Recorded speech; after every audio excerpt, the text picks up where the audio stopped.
subsidizing for operator because the cost of subsidy for transport is growing rapidly compared to the passengers. So now we have like 4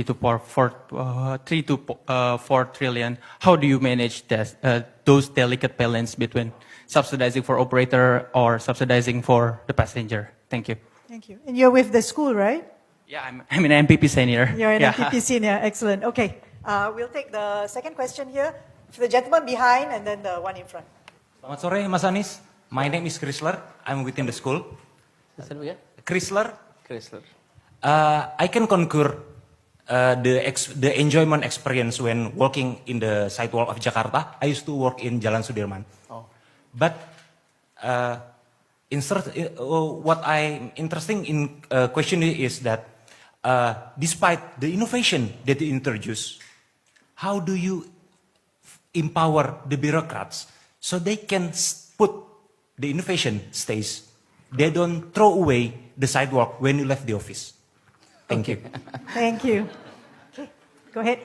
Thank you, Professor Zana. My name is Paul Lim. I'm from Malaysia. So my questions to Pak Anies would be about the Indonesia and China relationship, particularly in the Belt and Road Initiative, as Bandung and Jakarta HSR is one of the landmark project in the it's ongoing landmark project in the Jakarta, and we see significant progress. Oh, the high speed. Yes, Yeah. HSR. We see significant progress after President Jokowi visited Beijing in July. So, as you are one of the forerunner of the coming presidential cabinet, so and you might be dealing with greater challenges, for instance, the state-to-state relations. So, what are your views on the BRI in Jakarta and Indonesia? Thank you. The BRI initiative. Thank you very much. BRI. BRI. The Belt and Road. Okay. I take one more question from the lady who's standing there. And sure. then we'll let you answer. Hello, good evening. My name is Carla. I'm from the Philippines and I'm MPP Junior. So I think our countries share the history of having a very car-centric society. So my question is that, what led to the pivot or the shift from a car-centric policy to a more focused on public transportation? Because this is something that we also want to do in the Philippines. Was there any focusing event that led to that moment of pivoting from that policy to solving public transportation? All right. Thank you. This is a slide answer. So I hand it over to you to answer the 4 questions. Yeah, And they're very big ones, actually. Yes, they're big questions. Yeah. First with Pandito. Thank you. Very good questions. Yes, in the short run, if I may say, in the short run, it looks like we are subsidizing the operators in the short term. Why that is the case? One, our ridership has not reached the target we would like to reach. And this is like a chicken and egg problem. Do you want to invite more partners into the business of public transport?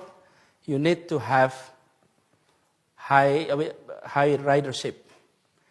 And then to have high ridership, you have to invest on making sure that the fleet were available and reaching out to all area of Jakarta.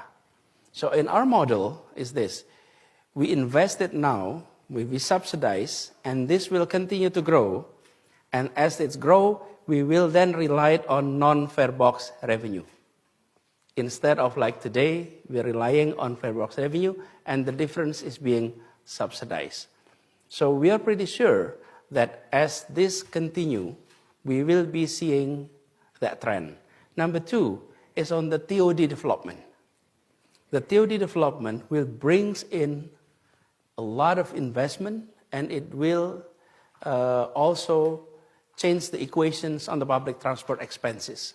Why that is the case? Because master developer of TOD has to be our company, which is MRT or Transjakarta. So they will be able to make money not only through the revenues from non-fare box and the fare box, but also from the property and the business of TOD. So that's one. Number two, how to maintain this sidewalk so that it continue? Mana Bapak tadi, Pak? Okay, Pak, thank you. Yeah, Jalan Jenderal Sudirman is now a place in which I often call it democratization of Jalan Sudirman. Because in the past, only someone like you can enjoy that big street, wide street, and high-rise buildings. The rest of Jakartans could never enjoy Jalan Sudirman because there is no sidewalks. Now, not only sidewalks, we built pedestrian bridge and bicycle bridge so that people can actually come and enjoy that place. So you come to Jalan Sudirman not only during car-free day, which is only on Sunday, but now any time of the day, any day, you can come and you can enjoy that street. Imagine when you live in a kampung, very crowded, very compact, you like to see, a common space that is accessible and free. So when we build sidewalks, the idea is not only about, pedestrian need to be a priority, but we are also talking about making our resident who lives in the kampung can enjoy the city as much as those who don't live in the kampung. So you're seeing our parks, our sidewalks in the afternoon and evening were occupied by so many people. Some of them are coming from outside Jakarta and enjoying the area. How that's being maintained? Number one is translate that into long-term planning document. So that's already on the planning document. Number two, put that into called Provincial Strategic Project, KSD, Kegiatan Strategik Daerah. And with that, it has to be translated into budget and it has to be translated into action. I think now people in the area that we have pedestrian sidewalks can share their experience in a positive way. In the past, I remember when we start building the first project on this was non-Jenderal Sudirman, was Kemang area and Cikini. In the Kemang area, oh my God, the rejection was so strong. They don't want to have a pedestrian. They don't like to have their parking space taken for sidewalks. And these are groups who are highly educated, highly connected. So both are problems when we're having, they have all the argument from the other side. We come up with an offer. Give us 3 meters of your land and we'll give you extra floor for your building. That was the offer. We're not paying for your land. The land is still your property, but we're going to take it for sidewalks and we're going to give you extra floors. So some are getting 2 floors, extra 2 floors, some are getting, depending on the size, some are getting 3 floors, and they're happy. That was the initial happiness. But we need the sustainability of happiness, right? What happened is, I'm giving an illustration. When you come to a mall, you take your car and you park.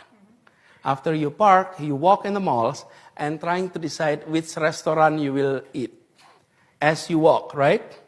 But when you go to area of like Kemang, you decide which restaurant and then you park. You decide the restaurant first. Why? Because there is no pedestrian. As soon as we created the pedestrian, what happened was they park and they walk and decide which restaurant to visit. So what happened was not only restaurants that have big parking lot that enjoy high occupancy, but also all restaurants in the area were enjoying that. So there is that effect. So we hope by having this institutionalized, we will be able to maintain sustainability of sidewalk development project in Jakarta. But let me note, it is already 241 kilometers. Unfortunately, most pictures were coming from